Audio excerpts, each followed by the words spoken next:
Hello and welcome back to the Flywheel Effect. This is Jordan with Live School. This week we're joined by Professor Colin Jones. He's a professor at the University of Southern Queensland. And we're going to take two very unique ideas, educational entrepreneurship and the philosophy of adventuring, and we're going to apply those to how you might improve your school culture. I think you're going to enjoy this one. Happy listening. No time, no tools, big expectations. How do you transform school culture without derailing the train? Answer: little wins that bring big changes. The Flywheel Effect. Harnessing the power of momentum to create a school culture that celebrates change and drives itself. You said, and I'm hopefully I don't butcher the quote. So like if it's not right, fix it, please. We want our students to develop an uncommon interest in a common place. That idea of knowing your environment and then being curious about your environment. That's kind of where I took from. And we've talked a lot about PBIL, project-based learning, on this pod, is because like student engagement is something that we're all trying to do better at, because we all kind of agree that's the key to their success. They're engaged in the learning process. Can you tell us a little bit about this idea of adventuring and how you're going about teaching teachers to get the most of that out of their kids? Well, even though I'm sort of originally from Tasmania, although I will say for the audience, my roots come from Rhode Island, because I'm actually a descendant of the Narragansett tribe. So I have American Indian blood in me. And Hobart, where I'm originally from, used to be the southern capital of whaling in the world. And so the whalers from America would come south during their winter, and our illustrious ancestor Jedediah Johnson got off the ship and stayed in Tasmania, and which is quite ironic because the notion of adventuring comes from America. So it's from Princeton University, a guy called Roy Heath in the 1950s. He studied a cohort of students all the way through and then after their graduation, and he wanted to understand what does it take for students to be able to create opportunities for satisfaction in their life, whether that's at school, at work, in their family life, in their sporting life, whatever it might be. But what would it take for students to be able to create opportunities for satisfaction? That work sort of came to a bit of an end. It's still used a little bit, I see, but if you type reasonable adventurer into Google Scholar, you'll mostly find me associated with it more than you will other people, which tells me that it's not as big a deal as it used to be many years ago.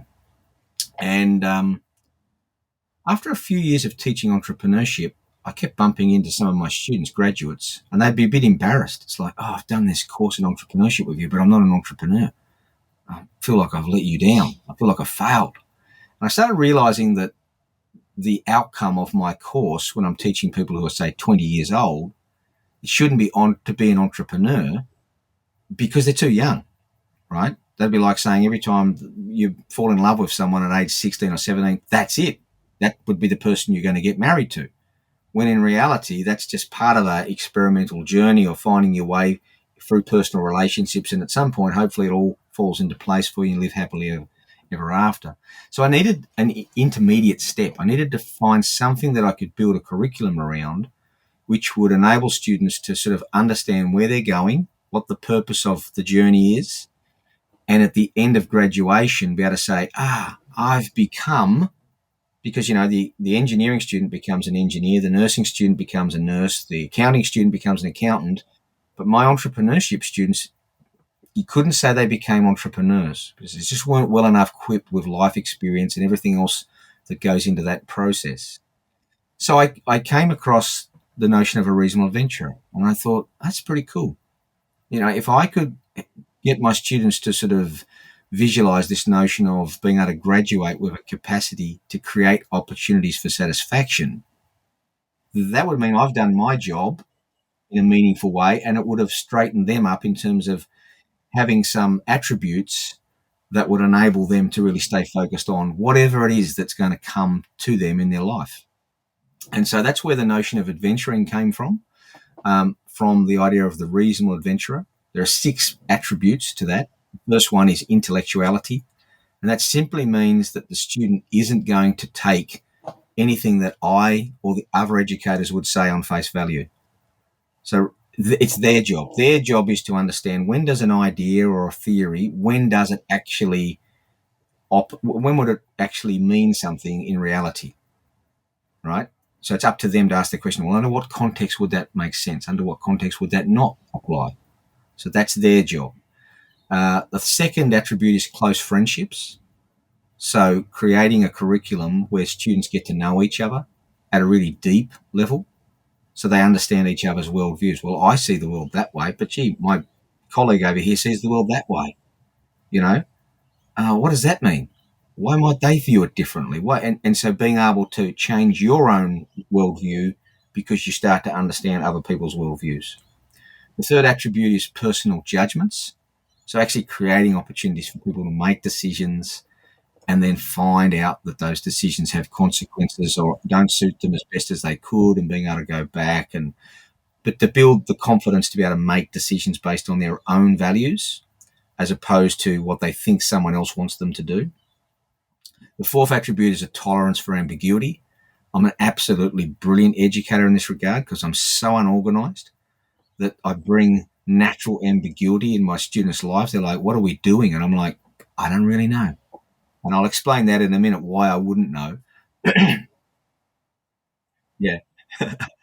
So it's very much about creating a space where they know they can't get all of the assumed answers to be able to make decisions. They're going to have to make decisions in the absence of full knowledge and trust their gut and try to sort of eliminate risk where they can. And then we've got the breadth of interest, which is essentially the uncommon interest in the commonplace.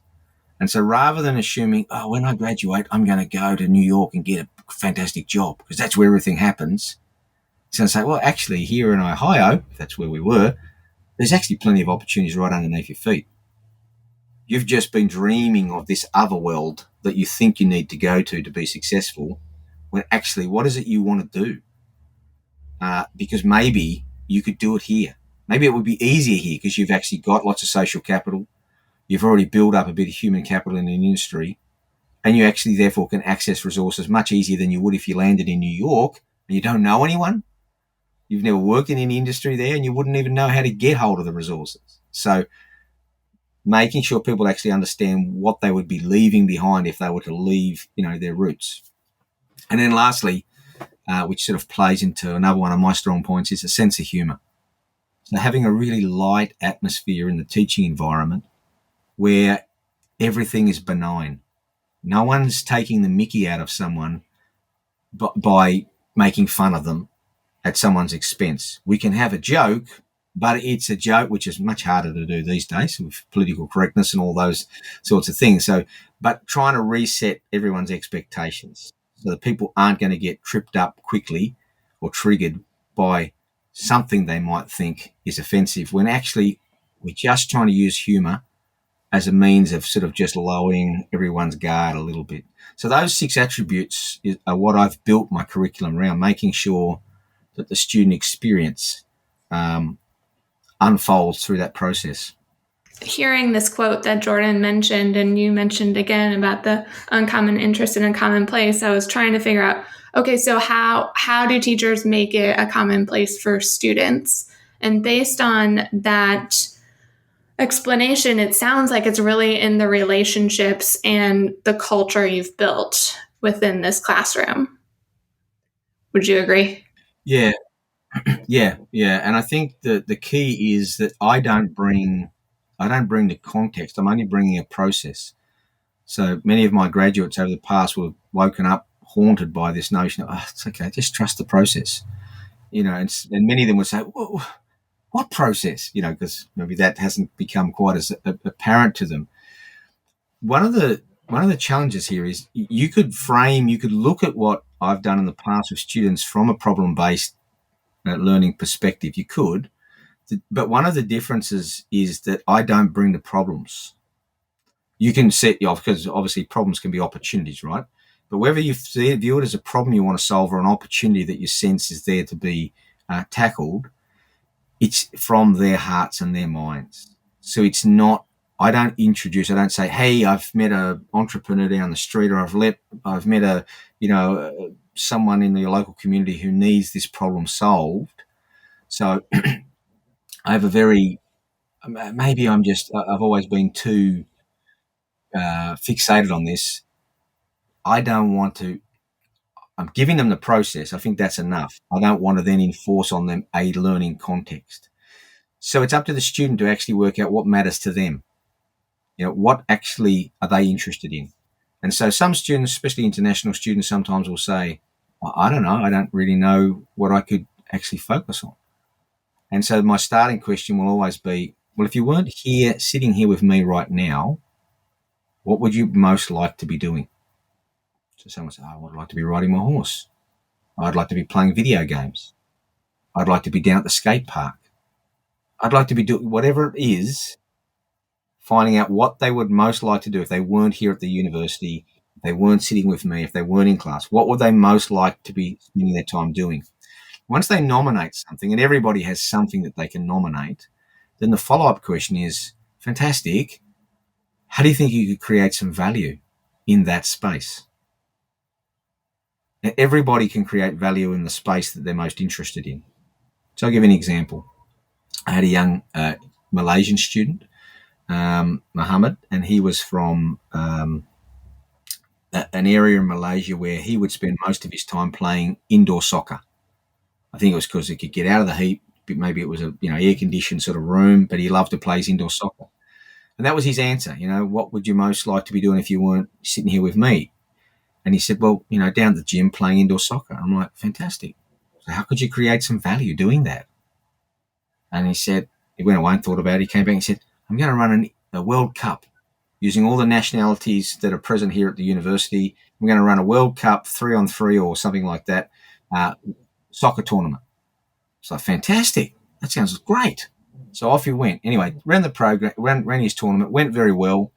And when he was reflecting on what he learned from it, his main learning was that if you ask people for help, they'll help you.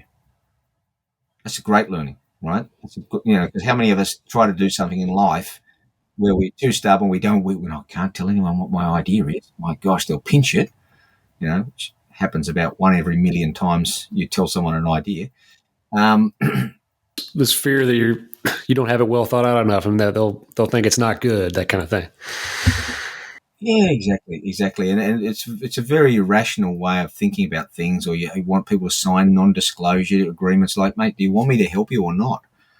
Because that would be based on trust, right? So getting me to fill in this form, it's a highly, competitive type of relationship you're trying to sort of create. So it's that type of, and we've had so many students. I've had a young girl who came from the Middle East. Her project, she wanted to raise money in Australia so she could send money back to hospitals in the Gaza Strip to help people that were finding themselves there when bombs had blown up. So if that's what she's passionate, great, and that's what she did, right? She raised a few $100s. At the end of the semester, she thought, well, you know what? Not only did I learn something really good about the process and about me, but I feel really fantastic about what I've been able to achieve in terms of helping people back home. So it really doesn't matter what that little journey is. I had, just to really sort of scale it up, I had one lady, Elkie, she was a mature age student, so that sort of helped her in terms of her social capital. She knew more people than the 20-year-olds. But her passion was the elephants in, Thailand.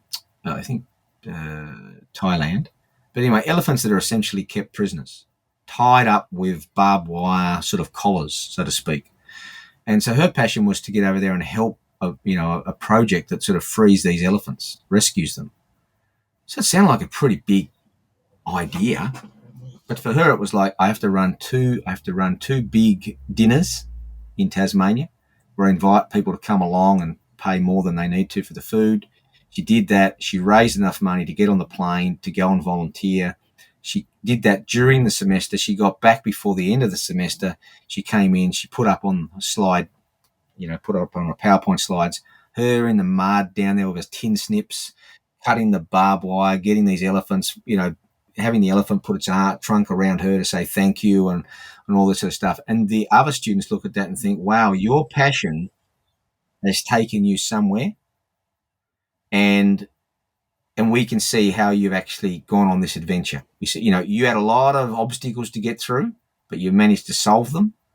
And about a few years later, maybe 7 or 8 years later, I got a letter from her where she had there'd been some bushfires in Tasmania, and she wanted to do something about raising money. So all of the injured animals that were sort of not really dead, but they were sort of, should they actually be kept alive from the bushfire, that they could raise money, take them to the vet and get them cared for properly. And she was able to raise, I think, $10,000 or $15,000, and she got all these small animals and, into proper care. She sent me a lovely letter. So, I wouldn't have been able to know how to do this if I hadn't gone on that adventure. And so that adventure was just a stepping stone for another adventure and another adventure. And I think that's really one of the key things about this. It's not, I graduated and I'm now an expert in adventure A. No. It's just like everything else in life. You went on an adventure and now you can reflect on that and learn from that, and it'll sort of get you ready for the next one.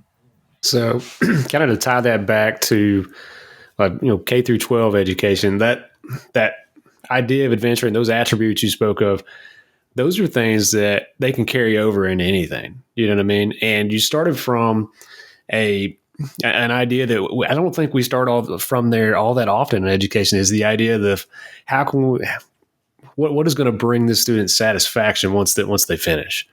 And I don't think we start there enough. I think we always we have these standards we got to teach, but we don't really think all that much about like, what can we do with this that student is then going to make them happy? Yeah, exactly. Well, I mean, if let's say you walk into a typical K to 12 type context, and let's say it's, elementary level, right? So we've got some very young kids there, right? So quite often we might sort of say, we think entrepreneurship education should be present in their curriculum because it's a topical thing, it's a popular thing for us to do. And so we might have some modules on, what's an entrepreneur, how to sell, how to manage, how to organize resources, and all sorts of things like that. So my view would be totally the wrong way to do it. Totally the wrong way. They don't need to know who entrepreneurs are. Entrepreneurs are, it's a very misguided label anyway, because we call anyone who's a business person an entrepreneur. And the original definition of an entrepreneur is someone who's doing something novel, doing something that's totally different than the way everyone else does it. And if everyone else then copies that person ceases to be an entrepreneur, that's a business person, right?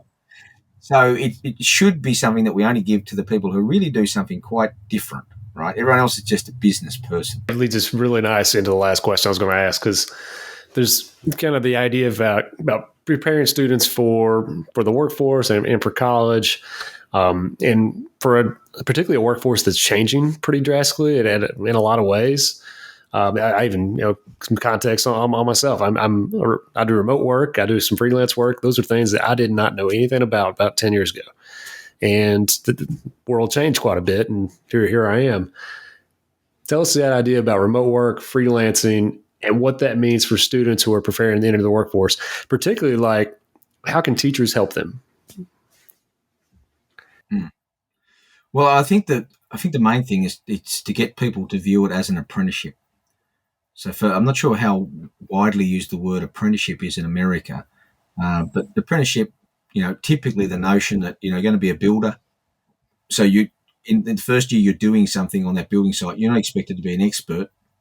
Look, listen, be guided, and gradually you'll be given more responsibility and you take on more opportunities there. And eventually someone will say, you're actually a certified builder, and you could go off and do it by yourself. So if I'm going into a freelance type situation, the first thing I'm going to do is I'm just a first year apprentice. I'm not an expert, right? So what we know about the difference between novices and experts is that novices are not little experts. They don't have the same way to think about things, right? Think about when you very first started teaching compared to what you do now. So there's a whole bunch of things that you used to worry about when your very first day you walked into a class that now you don't give any concern to. Why? Because they don't matter. And you can control for them if they did occur, right? And so an expert can zero in on the things that actually matter. A novice is still confused by all the things in that total space that may or may not ever even occur, right? And so when you start that freelancing process, you're surrounded by a whole range of different inputs, and use them. Some of them will take you down the wrong end. You'll end up in a cul-de-sac where you think, well, that was a total waste of my time. Why did I do that work for someone for so little money? Well, maybe that's an investment you just made in yourself, because now you've learned how long it actually takes to do it. Maybe you've learned what it's like to not get paid. Why, all of those various things. Take the little opportunities, absorb them, and just learn from them, because it's an opportunity just to keep updating yourself. As humans, we learn because we put into play the sensory motor system. So it's almost impossible to learn if we're not moving.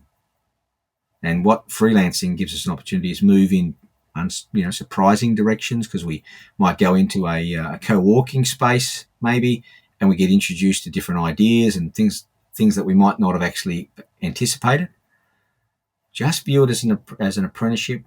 That means all apprentices have someone who is their guardian, right? Somebody who's helping them. So don't go on that journey if you don't have a good mentor. Who's the mentor? Who's going to help you? They don't have to be in the space. They could be already at the destination where you want to get to, right? But you have to have a mentor. Try to find an opportunity to work in the industries that you actually want. So before you get into the freelancing space, become a volunteer in the freelancing space. Understand the rules of the game. Every social process has a set of rules. Some don't matter so much because it's not overly controlled. Others do matter. But if you don't know what the rules of the game are in terms of what's etiquette, what's the right way to do things, what's the pecking order that might be associated, then you're at risk for the environment choosing against you, and you might not even know why the environment chose against you. So study it. Don't just assume I go in there and spend my time. Think about, how do people succeed as a freelancer?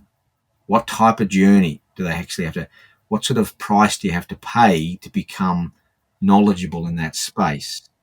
Is it a deficit? Am I being taken advantage of because I'm doing work for so little, or is that actually an investment? That's a call that the individual has to make, right? But it's very much going to be the way of the future. An old friend of mine who's 56, she just retired. She left high school in 1981 or thereabouts, and she did what they call the public service exam here in Australia, so for a government agency.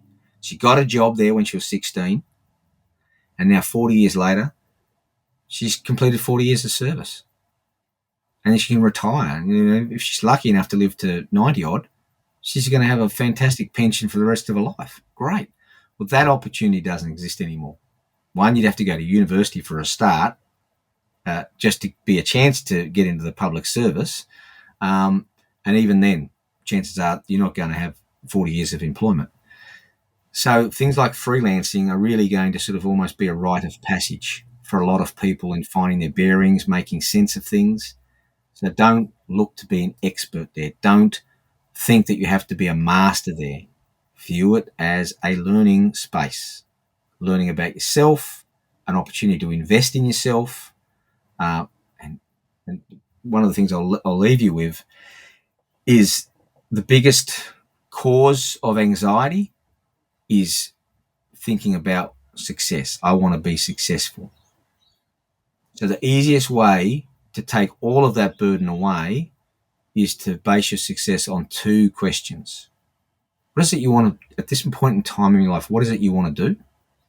And where do you want to do it? And that's it. Don't compare yourself. When I say, we in Australia, we say don't compare yourself to the Joneses. That's obviously not comparing yourself to me. But because there's always going to be someone lucky. Yeah, there'll always be someone luckier, smarter, better looking, all of those things than you. There'll always be someone who meets that criteria, right?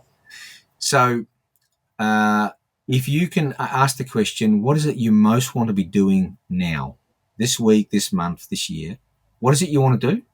And where do you most want to do it? So if that means I want to be understanding what it means to be a freelancer in Brooklyn, and that's where you are a success. You don't have to do any more than that. You are a success. Next year, you might change it and say, I want to be an intern at somewhere and I want to do it in Miami. And if that's where if you get an intern, you are a success. But you can change the answers to those two questions at any time, right? But that's all you have to focus on. Am I doing what I want to do where I want to be? I am at the moment. Fantastic. I am a success. That's it. Once you start bringing other people into the equation and dreaming of something that you might be doing when you're 40, when you're 20, you're not going to succeed. You're only going to create anxiety, and that's only going to bring you, a world of pain that is unnecessary. Because most of us, but as we started somewhere and we just sort of crawled our way up. And a lot of the young generation feel this need to sort of somehow graduate from school and be a success in some industry. It's like, that's ridiculous. No one ever did that. Why would you assume that? But we take a lot of these developmental processes out of society because the structure of work has changed. So you don't become the male person and move up to the something else person and, have that wonderful story like Fred Smith at FedEx where you started here just, doing something simple and you end up, running the show. Well, we don't see so many of those stories now. You're expected to create your own mail room and then go on and, create just, do it in steps. Don't put the pressure on yourself. Invest in yourself and have fun as you're doing it and just keep moving. The more you move, the more you realize you actually have to adjust your reference frames. The brain's always making predictions about the world we're in. And then when we find out those predictions aren't quite right, we get a chance to reset and change our expectations of the world. And that's much easier when you're moving. If you're not moving, then you're just dreaming about things. You have to keep moving. So whatever it is you're doing, just keep moving. Keep on an adventure.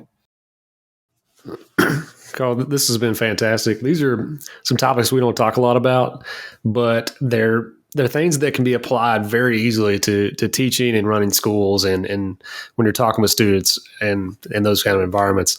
I want to kind of tie a few things back because, a lot of our audience is teachers and principals and stuff.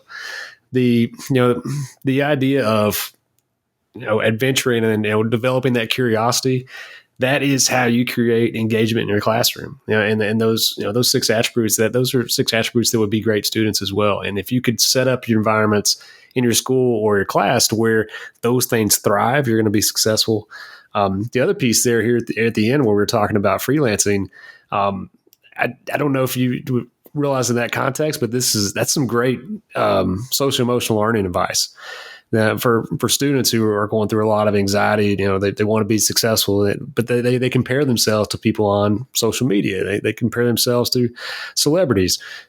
Okay, what do you want to be doing? Where do you want to do it? And then that is how you define your success. That's a great way to kind of stomp that noise out and give those folks a chance for success.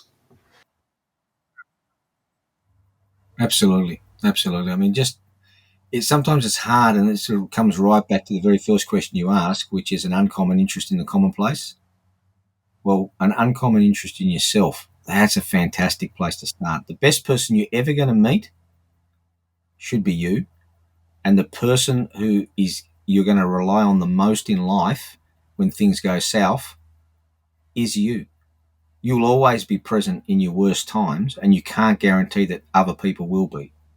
So you have to rely on yourself because you're going to be the first person who's going to have an opportunity to right the ship when things aren't going well. So just you got to find a way to fall in love with yourself. That's the best person to fall in love with. This has been so much fun. It's very early your time, and I know we talked earlier. You got some big things happening today. Hannah, do you got anything to add before we go? No, I really appreciate this conversation. I'm feeling pretty good. I'm feeling like I'm a success as of right now. So thank you for that call. And secondly, what I'm taking from this conversation is it's really not about that end result. It's about the learnings and the process as you go through it. And I feel like I could have very much used that when I was teaching, but I can also really use that now in what I do at live school. So this was a fun conversation. Yeah, this is great. If folks want to reach out and find you, could they find you on social media or LinkedIn, Call? Yeah, Tas Devil. So just TASDEVIL, Tas Devil Cole. So in Tasmania, we have, as you know, from Warner Brothers, we have the Tasmanian Devil. So I've, for whatever reason, inherited the nickname Tas Devil Cole. So if you type in Tas Devil Cole into Facebook, any of Instagram, Twitter, any of those things, you'll find me. The flywheel effect, harnessing the power of momentum to create a school culture that celebrates change and drives itself.